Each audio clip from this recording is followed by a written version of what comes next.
صورتحال امریکہ کے لیے میں آپ کو کہہ رہا تھا شرمندگی والی ہے، وہ اس لیے کہ کویت میں امریکی طیارے گر گئے ہیں۔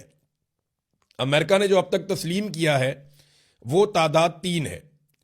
3 F-15 طیارے امریکہ کے بڑے شاندار طیارے ہیں، جیسے کہ ڈونلڈ ٹرمپ کہتے تھے کہ برانڈ نیو بیوٹیفل پلینز، تو اسی طرح جو امریکہ کے برانڈ نیو بیوٹیفل پلینز ہیں وہ وہاں پہ کویت میں گر گئے۔ اب اس میں الگ الگ طرح کی اطلاع آ رہی ہے۔ شروع میں یہ دعویٰ کیا گیا کیونکہ رشیا نے سب سے پہلے یہ خبر دی تھی، روسی میڈیا نے بتایا تھا، انہوں نے انٹرسیپٹ کر لیا تھا کہ کویت میں امریکی لڑاکا طیارے گر گئے ہیں۔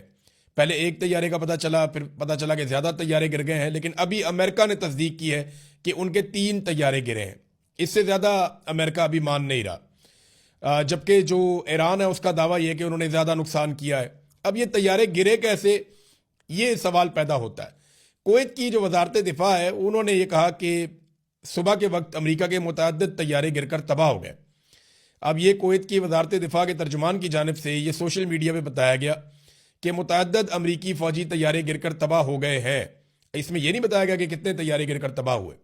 اب امریکہ نے تو 3 کہا ہے، انڈیا بھی نہیں مانتا ان کے کتنے گرے، تو جن کے گرتے ہیں وہ زیادہ تو مانتے نہیں ہیں، لیکن 3 طیارے تو مانے ہیں۔ اس کے علاوہ کچھ 6 پائلٹ ہیں، اور ان میں سے 3 پائلٹس کو ان کی تصویریں بھی آ گئی ہیں جن کو کویت کی عوام نے پکڑ لیا، بلکہ ڈنڈے کے بلبوتے پہ ایک کویتی شخص نے ڈنڈا ہاتھ میں پکڑا ہوا ہے اور اس نے قابو کر لیا ایک امریکن پائلٹ کو، اور گاڑی کی ڈکی میں اس کو ڈالا ہوا ہے امریکن پائلٹ کو۔ یہ ویڈیوز بھی آ گئی ہیں۔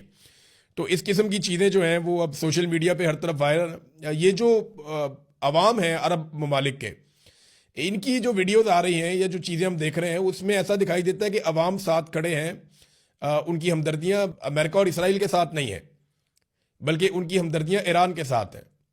یہ بڑی حیرت انگیز چیز ہے کہ جو عرب حکمران ہیں ان کی ہمدردیاں ایران کے ساتھ ویسے نہیں ہیں، وہ سپورٹ کر رہے ہیں امریکہ کو اور اسرائیل کو، اور اڈے بھی انہوں نے دیے ہوئے ہیں، لیکن جو عوام ہے وہ بالکل ایک الگ طرح سوچتی ہے۔ اب وہ یہ سوچتے ہیں کہ جناب ہم ایران کے ساتھ کھڑے ہوں گے بجائے اس کے کہ ہم اسرائیل کے ساتھ کھڑے ہو جائیں یا امریکہ کے ساتھ کھڑے ہوں۔